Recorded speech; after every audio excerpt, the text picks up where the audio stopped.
এক পুরুষ আয় করে, এক পুরুষ ভোগ করে, আর এক পুরুষ অপচয় করে। সাধনা এমন একটা জিনিস, সেটা বাক্যমানের অতীত, একে ভাষা দিয়ে বোঝানো যাবে না। এখানে পঞ্চম দোল হয়, মানে রং খেলার 5 দিন পর এখানে দোল হয়। বিশাল 1 মাস মালা থাকে, মেলায় পুজো হয় এবং মাকে তখন জাগ্রত করা হয়, বিশাল মেলা হয়। 300 ভরি সোনা পড়ে সেই দিন, চাঁচলের দিন, বিশাল সারা রাত ধরে বাজি পোড়ানো হয়। আর তার 5 দিন পরই অন্নক্ষেত্র হয়, অন্নকার লক্ষাধিক লোক হয়। এই সেই কড়া, যে কড়াতে কিন্তু বহু মানুষের ভোগ রান্না করা হয় বিশেষ পুজোর দিনে, মানে পঞ্চম দোলের দিনে রান্না করা হয় এখানে। এত বড় কড়াতে দেখুন, জাস্ট এত বড় কড়াতে কিন্তু মায়ের ভোগ, এতটাই মায়ের লীলা এখানে। আমরা এখন আপনাদের দেখাচ্ছি সেই বিশেষ নদী, যেটি এখন পুকুরে পরিণত হয়েছে। এই নদী কিন্তু পূর্বে ছিল সরস্বতী নদী এবং যুক্ত ছিল কাশীর সঙ্গে। দক্ষিণ বাহিনী সরস্বতী নদী কিন্তু মায়ের কৃপায় এখানে এসে পরিণত হয়েছিল পূর্ব বাহিনী নদীতে। এমনই কিন্তু জাগ্রত মা মাকড়চণ্ডী। আমি এখন বসে আছি একদম মা মাকড়চণ্ডী মায়ের গর্ভগৃহের সামনে, আর আপনারা দর্শন করছেন জাগ্রত মা মাকড়চণ্ডীকে। সবাই মিলে একবার বলি, জয় মা মাকড়চণ্ডীর জয়। যেন মাকে স্বপ্ন দেখছি, মা আমায় স্বপ্নে বলছে, স্বপ্ন দেখেছিলাম মাছ ভাজা আর রুটি, এমনি ভোগ হয় রোজের, মাছ ভাজা রুটি করে মাকে আবার পরের দিনই দিয়ে দিয়েছি। আর রোজেরই আমি নিত্য রান্না করি। এবার আমার ধরো বাই চান্স অসুবিধা হয়, তখন যে পালাদার যাকে পারে ডেকে করে নিয়ে আনে। মা এখানে জীবন্ত। পুরোহিতের কথায় অসন্তুষ্ট হয়ে 10 ফুট উঁচু শিলামূর্তি প্রবেশ করছিল পাতালে, কিন্তু পুরোহিত জড়িয়ে ধরে কেঁদে ক্ষমা চাইলে সেই অংশটুকু মাটির উপর থেকে যায়। এই কথাটি কি আদৌ সত্য? চলুন শুনে নি এখানকার পুরোহিত মহাশয়ের কাছ থেকে। কি আর করবেন, খুব কাঁদতেন মায়ের কাছে। 10 ফুট উঁচু ছিলেন, মহিলাকে পুজো হতো, মায়ের আস্তে আস্তে নিচে নেমে গেছে। মায়ের খালি মুখটাকে জাপতে ধরেছে, পেছনটা গলা জাপতে ধরেছিল। মা তো না, পুরোহিতের দিকে যায়নি, পুজোটাতে সুবিধে হয়, যাতে নিচু হয়ে গেলে কি হয়, পাতায় নেমে গেলে আর তাকে দাঁড়িয়ে টান করাতে হবে না। মা কখনো সন্তানের উপর রাগ করে না। আমরা এখন দাঁড়িয়ে আছি পঞ্চমুণ্ডী আসনের একদম সামনে। ঠাকুরমশাইর সাথে কথা বলে নেবো যে এই অশ্বত্থ গাছের তলায় যে পঞ্চমুণ্ডী আসন বিরাজ করছে, সেটি কত বছর ধরে বিরাজমান? এটা 5000 বছর পুরাতন, এটা 5000 বছর পুরাতন। এই মায়ের আদিষ্ঠান হওয়ার পর থেকে এই মা অনেক জাগ্রত। এখানে মনস্কামনা করলে সরস্বতী নদীর তটে, এখানে এত বাঘের উৎপত্তি ছিল, ভল্লুকের উৎপত্তি ছিল, এখানে রাত্রিরে কেউ আসতে পারতো না, ঢাক ডোল বাজে পুজো করে চলে যেত। এই মন্দির যে দেখতে পাচ্ছে, এই মন্দির কালক্রমে এখন পরিপরে হয়ে গেছে। এই মন্দিরের নিজের 7খানা সিঁড়ি আছে, এই সিঁড়ির তলায় থেকে উঠে আসতে হতো। এখানে সরস্বতী নদী এখন পুকুরে পরিণত হয়েছে। এই গাছ পঞ্চমুণ্ডী গাছ, এটা 5000 বছর পুরাতন। গাছের গোড়াটা দেখো। লোকং পরিত্যাজ্যং প্রসিদং শুভয়করমং চণ্ডিকায় নমঃ। ওম হিং চণ্ডিকায় নমঃ। ওম তাম্বুলং নমঃ চণ্ডিকায় নমঃ। ধূপদীপং নমঃ চণ্ডিকায় নমঃ। শুকলাং মকরাং দেবী নারায়ণী নমস্তে। শুকলাং মকরাং দেবী নমঃ। কর্তব্যে শুভম। ঠাকুরমশাই, আপনার ফোন নাম্বারটা এবং নামটা একটু বলবেন। আমার কোনো মানুষ ভোগে যোগাযোগ করতে চায়, তাহলে কি এই নাম্বারে যোগাযোগ? হ্যাঁ, আমার নাম কালীকৃষ্ণ চট্টোপাধ্যায়, পিতার নাম ঈশ্বর বিশ্বনাথ চট্টোপাধ্যায়। 9830554366।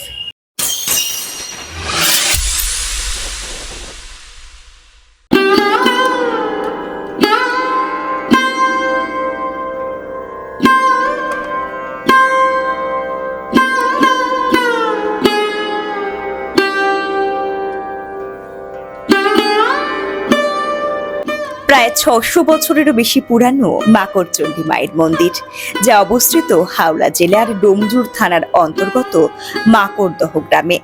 এই মন্দির নিয়ে অনেক পুরা কথা আজও মন্দিরের আনাচে কানাচে ঘুরে বেড়ায়। তবে পরবর্তীতে 1743 সালে এক অন্ধ জমিদার রামকান্ত কুণ্ডু চৌধুরী এই মন্দিরের পুনর্নির্মাণ করেন। শোনা যায় জমিদার প্রথম যেদিন এই মন্দিরে এসেছিলেন সেদিন উনি ওনার দৃষ্টিশক্তি ফিরে পেয়েছিলেন, আর সেই থেকে আজও এই মন্দিরে নিয়ম মেনে দুবেলা পুজো করা হয়। এই মন্দিরে সারা বছর জুড়ে বিভিন্ন অনুষ্ঠান লেগেই থাকে। তবে পঞ্চম দোলের সময় এখানে প্রায় এক সপ্তাহ জুড়ে বেশ বড় করে মায়ের পূজা আরাধনা করা হয় এবং মন্দিরটিকে আলোকসজ্জায় সুসজ্জিত করা হয়। এছাড়া মন্দিরের পাশে এক বিরাট মেলার আয়োজন করা হয়। মন্দিরের পাশেই রয়েছে এক শিব মন্দির। মন্দিরটির বর্তমান রূপটি নির্মাণ করেছেন, আগেই বললাম, রামকান্ত কুণ্ডু চৌধুরী। তার বয়সও 300 হতে চলল প্রায়। মন্দিরটি 1743 সালে নির্মিত হয়েছিল। বর্তমানে মন্দিরটিতে দেবী মন্দির, নাট মন্দির, নহবতখানা, ভোগ মন্দির এবং শিব মন্দির সমস্তই রয়েছে। মায়ের মন্দিরের সামনে রয়েছে বেশ বড় একটি নাট মন্দির। এই মন্দিরের দক্ষিণ পশ্চিম দিকে দেবী ভৈরবের একটি ছোট্ট পূর্বমুখী মন্দির রয়েছে। মন্দিরের পিছন দিকে রয়েছে সরস্বতী কুণ্ড। মাকড়চণ্ডী মায়ের মূর্তিটি লাল সিঁদুরে টকটকে করে রাঙানো শিলাখণ্ড, তারই উপরে রূপোর ত্রিনয়ন, নাকে নাকছাবি এবং কানে কানপাশা দিয়ে সাজানো। প্রতিদিন ভোরে জাগরণ, মঙ্গল আরতি হয় এই মন্দিরে। তারপর হয় মায়ের স্নান। সকাল থেকে চলে পুজো। দুপুর 12টায় ভোগ নিবেদন। ভোগে মাকে খিচুড়ি, চচ্চড়ি, তরকারি, 5 রকম ভাজা, মাছ, পরমান্ন এবং চাটনি নিবেদন করা হয়। ভোগের পর মন্দিরের দরজা বন্ধ হয়। বিকেলে ফের খোলা হয়। সন্ধ্যায় হয় মঙ্গল আরতি। পুজো চলে। মাকড়চণ্ডী অন্নপূর্ণা এবং দুর্গা রূপেও পূজিত হন। প্রতি বছর দোল পূর্ণিমার পঞ্চম দিনে চাঁচর ও বাজি পোড়ানোর রীতি রয়েছে এই মন্দিরে। পূজা উপলক্ষে 15 দিন ব্যাপী মেলা বসে। জাগ্রত মা মাকড়চণ্ডীর পুজো আজও বহু দূর দূরান্ত থেকে মানুষ দিতে আসে এবং আকুল প্রার্থনা জানায় মায়ের উদ্দেশ্যে। বাংলার বিভিন্ন প্রান্তরে ছড়িয়ে ছিটিয়ে রয়েছে বিভিন্ন চণ্ডী মাতার মন্দির। নদিয়ার জাগুলিতে রয়েছে মশান চণ্ডীর মন্দির। পশ্চিম বর্ধমানের আসানসোলে রয়েছে ঘাগরবুড়ি চণ্ডী মাতার মন্দির।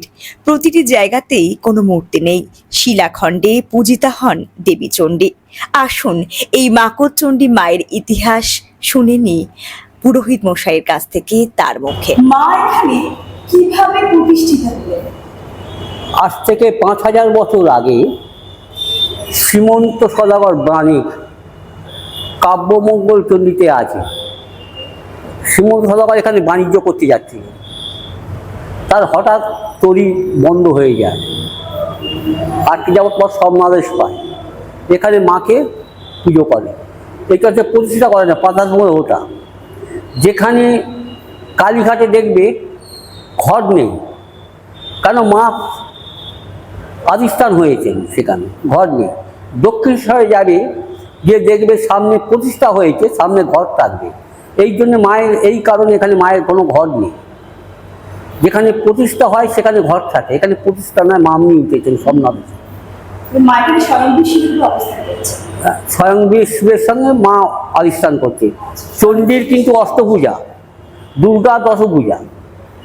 চণ্ডী সবসময় দিনের বেলা পাঠ হয়, সূর্য চলে গেলে চণ্ডী পাঠ হয় না। টিকালজ্ঞ পণ্ডিত রাবণ রাত্রে চণ্ডী পাঠ করেছিল, সময় পায়নি বলে বংশ নির্বংশ হয়েছিল। চণ্ডী ওই জন্যে যা পুজো হয় দিনের বেলা পুজোর নিয়ম। এইবার পৃথিবীর মধ্যে সরস্বতী নদী আগে আসে, তারপর আসে গঙ্গা। সরস্বতী নদীতে এসে মাকে পুজো করলেন, বিশাল বড় আকার।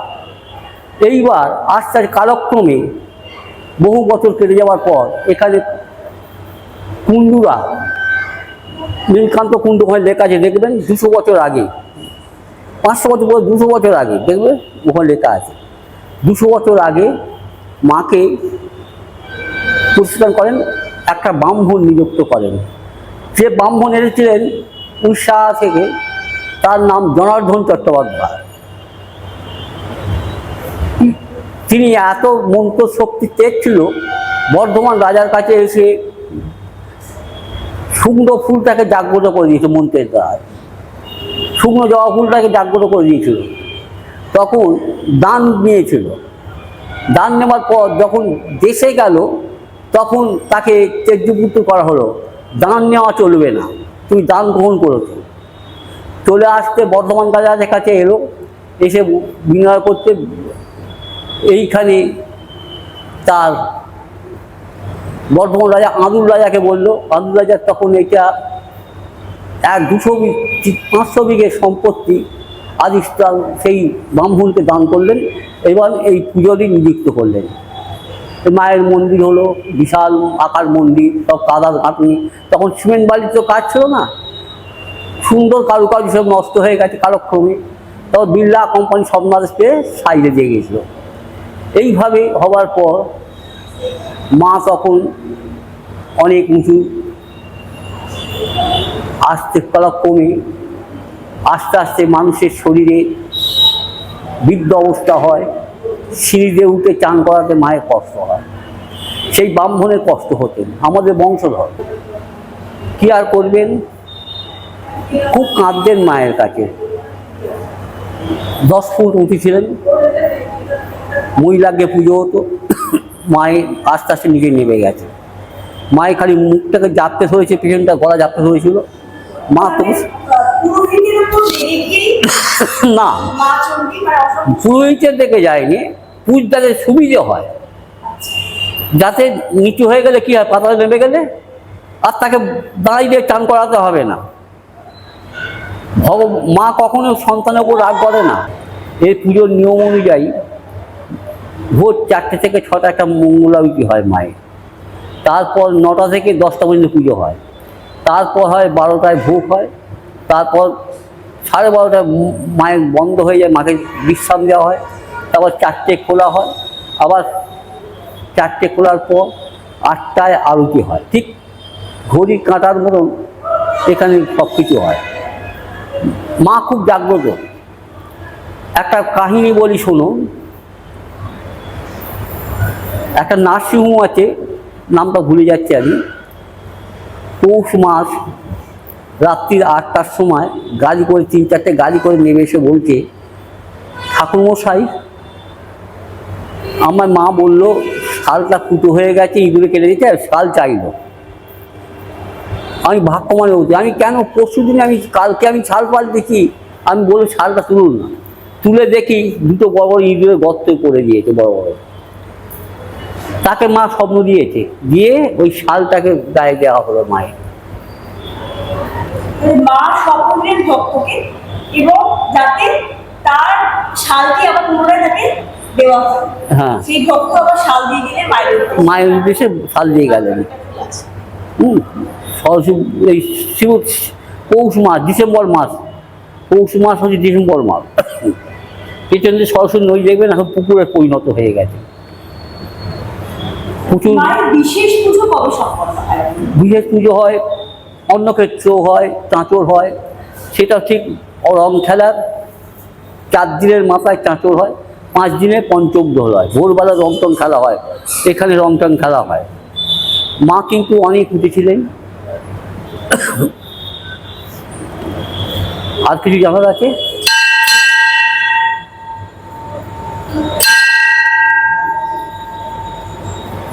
মা তো চণ্ডী, তো মা চণ্ডীকে কি বিশেষ পদ্ধতিতে আমরা পুজো করি? এইটা হচ্ছে জয় দুর্গার ধানে পুজো হয়। মা এখানে দুর্গা বা চণ্ডীকে পুজো করে? হ্যাঁ, জয় দুর্গা, কৌশিকী, ভালো নাম কৌশিকী নামে পুজো হয়। মায়ের বিশেষ পুজো যেমন সম্পন্ন হয় বললেন, তেমন মায়ের বিশেষ ভোগ বা ভোগ হিসেবে কি গ্রহণ করে? মা প্রত্যেক দিন পায়েস হবে, মহাকালকে ভৈরবকে পায়েস দিতে হবে, আর চচ্চড়ি হয়, খিচুড়ি হয়, ভোগ ভাজা হয়, মায়ের সমস্ত কিছু দেওয়া হয়। তাতে মাছ যখন ভাজা থাকে, চচ্চড়ি থাকে, একটা ফুলকপি হোক, বাঁধাকপি হোক, পটল আলু হোক, যে কোনো একটা তরকারি হয়। রাত্রে দুধ মিষ্টি দেওয়া হয়, আর বিশেষ দিনে লুচি ভোগ হয়। এখানে শক্তি কি আরাধনা করা হয়? এখানে বলিদানও হয়, এখানে কি বলিদান প্রথা আছে? বলিদান প্রথা আছে। এখানে একাদশী দিন এই গ্রামে যত পুজো হবে, প্রায় 50-60 ঘর পুজো আসে, সব এখানে এসে পুজো দিতে আসবে। এই যে মেলা বসে যায়, সব 50টা জায়গা পুজো হলে 50টা ঢাক আসবে, বাজানো হয়, মানে 100 কাঠি বাজানো হয়। এখানে যে হাঁড়িকাঠ আছে, বলিদান হয়, আবার কারোর মানসিক থাকলে বলি হয়। আপনি অনেক বছর পুজো করছেন। আমি বাংলা 1380 সাল থেকে করছি, 22 জ্যৈষ্ঠ। এর আগে বাবা করেছে, আমার শেষদা করেছে, আচ্ছা, মানে বংশ আমার বংশ, আমার ঠাকুরদা করেছে। আপনি মাকে কখনো অনুভব করেছেন? মায়ের কোনো বা অন্যরকম কোনো এখানে উপস্থিতি? বি শব্দ হচ্ছে বায়ু, বি শব্দ হচ্ছে বিষ্ণু। এটা বাক্যমানের অতীত, ব্রহ্ম উচ্ছিষ্ট হয় না, সেগুলো বলা যায় না, সেটা নিজের মনে রাখা যায়। আমি অনেক অনুভব করি। যেমন ধরুন, এইবার এই শ্রাবণ মাসে পদ্মগোড়া ঝারনা সাপে শঙ্খ লেগেছিল, বিশেষ বিশেষ সব সাপ আছে পেছন দিকে, যা জঙ্গল আছে দেখলে বুঝতে পারবেন, সাপের খোপ। 500 বছরের অসুস্থ গাছ, বেল গাছ, নিম গাছ সব একসঙ্গে আছে, পঞ্চমুণ্ডী আসনের মতন আছে। এখানে শঙ্খ, হ্যাঁ পেছন দিকে আছে। আচ্ছা, হ্যাঁ, উনি সাধন, যার নাম বলুন, উনি ওখানে বসতেন। এখানে রক্ষাকালী পুজো হয় দিনের বেলা। রক্ষাকালী পুজোর নিয়ম হচ্ছে রাত্রে, এখানে দিনের বেলা হয়। কারণ হচ্ছে এত বাঘ ভাল্লুকের উৎপত্তি ছিল, রাত্রে এখানে আসা যেত না, তখন লাইটের ব্যবস্থা, মশাল জ্বালে আসতে হতো। হ্যাঁ, রাত্রে ওই সকালবেলায় রক্ষাকালী পুজো করে চলে যাওয়া হতো। সেই প্রথা অনুযায়ী এখনো পর্যন্ত দিনের বেলায় রক্ষাকালী পুজো মায়ের হয়। পৌষ মাসে রক্ষাকালী পুজো হয়, দিনের বেলা হয়, রাত্রে হয় না। মানে মায়ের আদেশে এখানে মায়ের আরেক রূপ রক্ষাকালী পুজো কিন্তু রাত্রে না সকালে অনুষ্ঠিত হয়। এখানে দুর্গা পুজো হয়, চণ্ডিত দুর্গা পুজো হয়, বিশাল ভিড় হয়। মায়ের ওখানে 300 থেকে 400 কাপড় পরে ভক্তরা দেয়। তারপর তোমার এইখান থেকে তারপর বিপত্তারিণী পুজো হয়, রথ হয়, রথ আছে, সেই ওদিকে সব রথ আছে, শ্মশানের সামনে রথ আছে। মায়ের যে সব দোকান দেখতে সব মায়ের, এখানে কারুর দোকান নিজস্ব জমি নেই, সব মায়ের। তুমি মনে মনে একটা কিছু বলে যাও, যদি সাকসেসফুল না হয় তখন আমি বলবো। কিন্তু মা তো বলি জীবন্ত, জীবন্ত মা, ডাকলে ডাক শোনে।